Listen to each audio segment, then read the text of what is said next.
Durante 100 anos, o Canal do Panamá impulsionou o comércio global.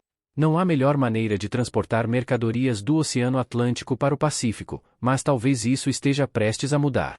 O México está prestes a abrir um novo projeto, o Corredor Interoceânico do Istmo de Tehuantepec. É um pouco complicado. Mas o que é isso? E substituirá o Canal do Panamá? Já prepara a pipoca e vamos descobrir. O Canal do Panamá é, junto com o Canal de Suez, provavelmente a hidrovia artificial mais famosa do planeta. Atravessa o Istmo do Panamá.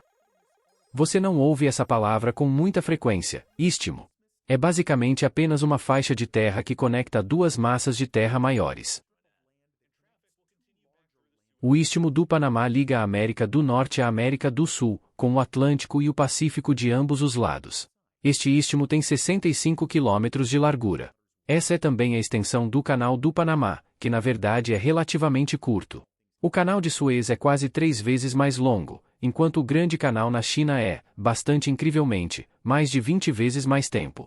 Mas o que falta em tamanho ao Canal do Panamá é compensado em termos de importância.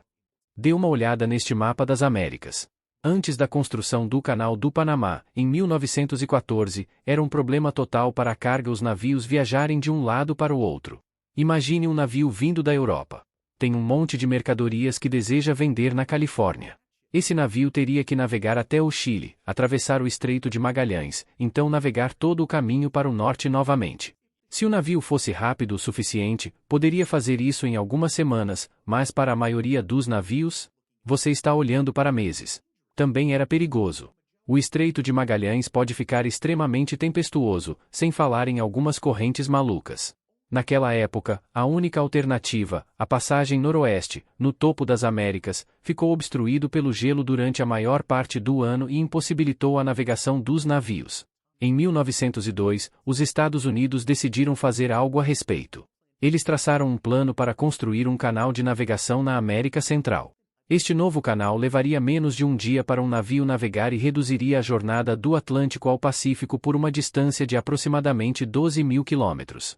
São algumas boas semanas de viagem. Construir o canal não foi fácil. Os trabalhadores tiveram que usar dinamite, brocas e pás movidas a vapor para limpar mais de 200 milhões de metros cúbicos de terra. Para colocar esse número em perspectiva, se você empilhasse tudo numa montanha gigante, seria ser 80 vezes maior em volume que a Grande Pirâmide de Gizé e quase 2 vezes mais alta do que o Empire State Building. Basicamente, uma montanha feita pelo homem. Para tornar as coisas ainda mais difíceis, os trabalhadores encontrarão-se trabalhando em temperaturas de 40 graus Celsius ou mais. Quase 6 mil pessoas morreram ao longo do caminho, às vezes devido à insolação, mas também devido a deslizamentos de rochas e às doenças tropicais ocasionais. Resumindo, não parece divertido. Houve também alguns desafios importantes de engenharia com os quais o projeto teve que lidar. Havia uma diferença de quase 30 metros entre o ponto mais alto da proposta canal e o mais baixo. Isso significou que a equipe de construção do canal teve que incluir uma série de eclusas e portões, o que ajudou a mudar a elevação da água. Essas eclusas permitem que os navios subam até o pico de 30 metros, antes de fazerem seu caminho de volta para baixo novamente. No total, a construção do Canal do Panamá custou aos Estados Unidos um valor total impressionante de 375 milhões de dólares, o que equivale aproximadamente a 12 mil milhões de dólares hoje. Mas apesar de todos os desafios, após uma década de construção, o Canal do Panamá oficialmente inaugurado em agosto de 1914. O primeiro navio a atravessar o canal foi o SS Ancon, e provou ser o primeiro de muitos. Cerca de 1.000 navios utilizaram o canal no primeiro ano, e esse número tem aumentado cada vez mais desde. Hoje em dia, mais de 10 mil navios utilizam o Canal do Panamá todos os anos, trabalhando juntos para transportar 500 milhões de toneladas de mercadorias. Esses navios pagam um pedágio para usar o canal. Para uma embarcação maior, pode custar cerca de $500 milhões de dólares americanos, mas vale bem a pena o custo, pois poupa-lhes viajar por todo o lado em vez disso, o caminho até o Estreito de Magalhães. Este canal mudou a face do comércio global. Mas a partir de 2024, esta famosa hidrovia poderá enfrentar uma concorrência séria. É isso mesmo, finalmente é hora de falar sobre o trem interoceânico. O Corredor Interoceânico do Istmo de Tehuantepec. Ou, o CI, para resumir. Se você está pensando que essas letras não combinam, é porque é uma abreviatura do nome espanhol para este projeto. Para compreender as origens do SI, precisamos voltar ao final do século XIX. Foi mais ou menos na mesma época que os Estados Unidos começaram a pensar no Panamá Canal, e acontece que eles não eram o único país a explorar esse tipo de ideias. Em 1884, um homem poderoso tornou-se presidente do México, José de la Cruz Porfirio Díaz Mori. Isso também é demais. Vamos chamá-lo abreviadamente de Porfirio Díaz. Porfirio Díaz era natural do estado de Oaxaca, na costa sul do México. Quando chegou ao poder, decidiu construir uma linha férrea para ligar Oaxaca ao litoral de Veracruz, no norte. Ou seja, queria construir uma ferrovia entre o Atlântico e o Pacífico, na esperança de resolver exatamente os mesmos problemas que o Canal do Panamá resolveu mais tarde. A maioria das pessoas nunca ouviu falar dela, mas em meados de janeiro de 1907, esta nova ferrovia, conhecido como Trem Interoceânico, abriu oficialmente suas portas. Isto foi 7 anos inteiros antes do Canal do Panamá, e os comerciantes globais começaram a usar o ferrovia imediatamente. Nos anos seguintes, centenas de milhares de toneladas de carga foram transportadas com sucesso. O México começou a prosperar economicamente à medida que se viu desempenhando um papel vital no cenário internacional. Mas esse sucesso durou pouco. Quando o Canal do Panamá abriu suas portas, a maioria das companhias marítimas decidiu parar de usar o trem interoceânico e mude para o canal. Em 1914, quando o Canal do Panamá foi inaugurado, a quantidade de carga que viajava ao longo do canal mexicano à ferrovia caiu 1/3, um ano depois, caiu quase 80%. Isto apesar do facto de a linha ferroviária que atravessa o México ser, na verdade, mais rápida do que a Canal do Panamá, ficava mais perto da América e economizava alguns dias para quem quisesse para usá-lo. Então, por que as pessoas escolheram o Panamá? A princípio, pode não fazer sentido. Mas na verdade existem algumas razões muito importantes. Em primeiro lugar, muitas das companhias marítimas estavam sediadas nos Estados Unidos e preferiam apoiar um projeto americano em oposição a um rival mexicano. Além disso, uma guerra civil eclodiu recentemente no México. A violência assustou muitas outras empresas. Logisticamente falando, também é mais simples usar uma rota marítima. Você não precisa para descarregar sua carga em trens. E assim, com uma queda tão grande no tráfego, o trem interoceânico ficou muito caro manter. Ele entrou em colapso e ficou em mau estado.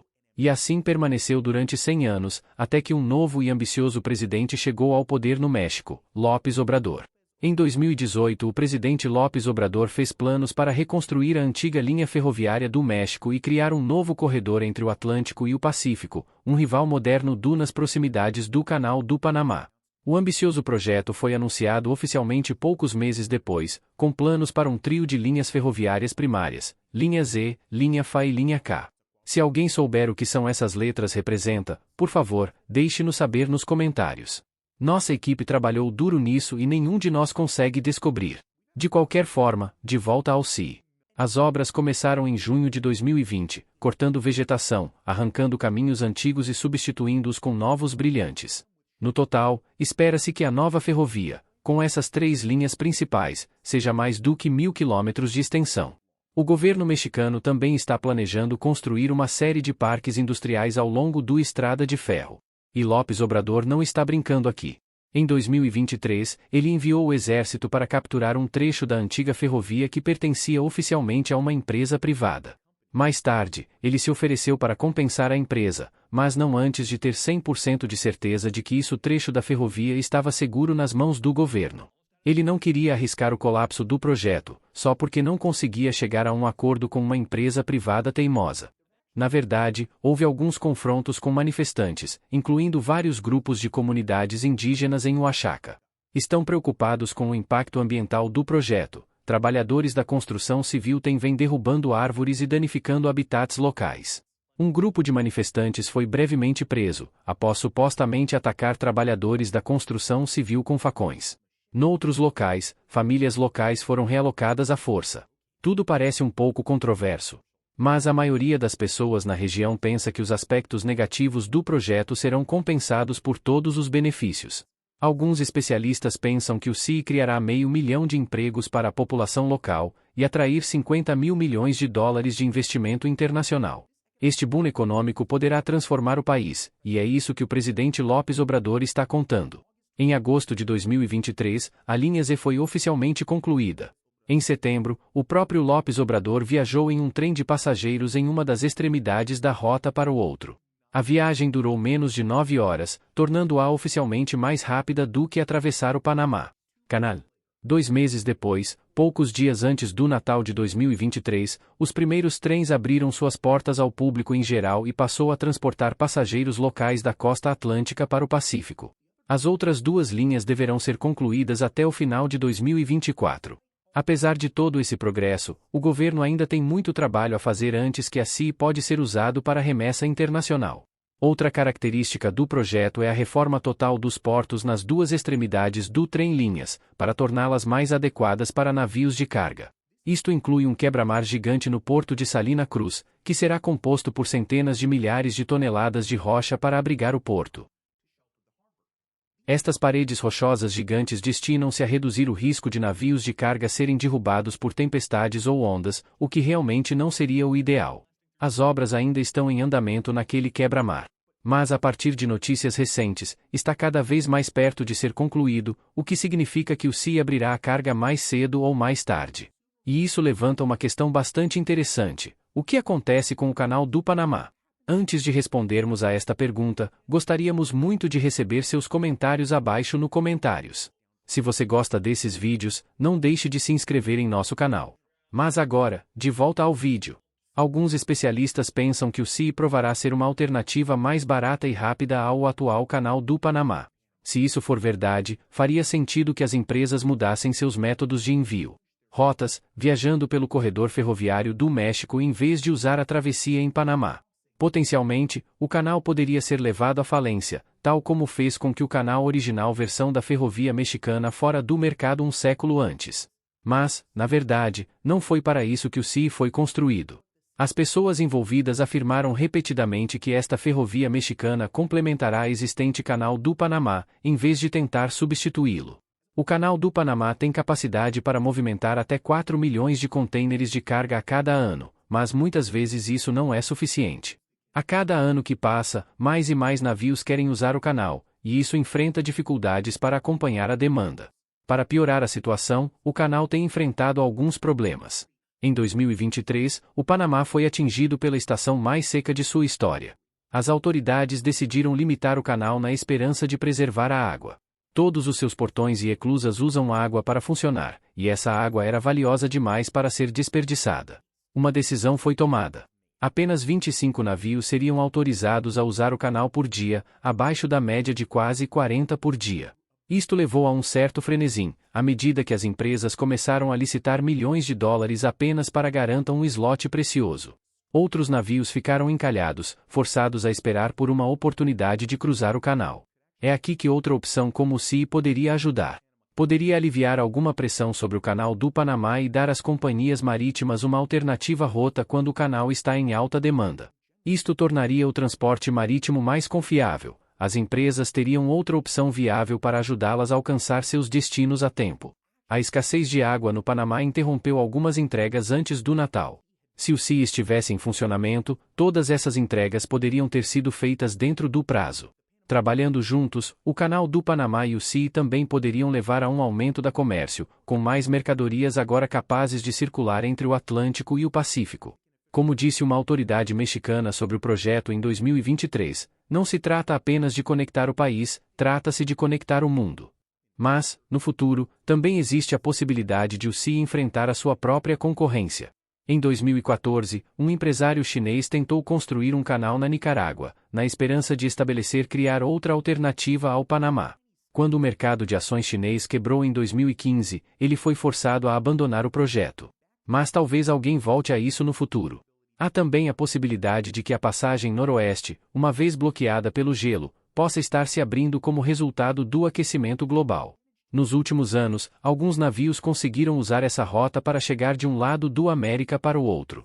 Uma coisa é certa, a situação do comércio entre o Pacífico e o Atlântico está à beira de algumas mudanças importantes. O que você acha do último megaprojeto do México? Deixe-nos saber nos comentários abaixo. Obrigado por assistir e nos vemos no próximo vídeo.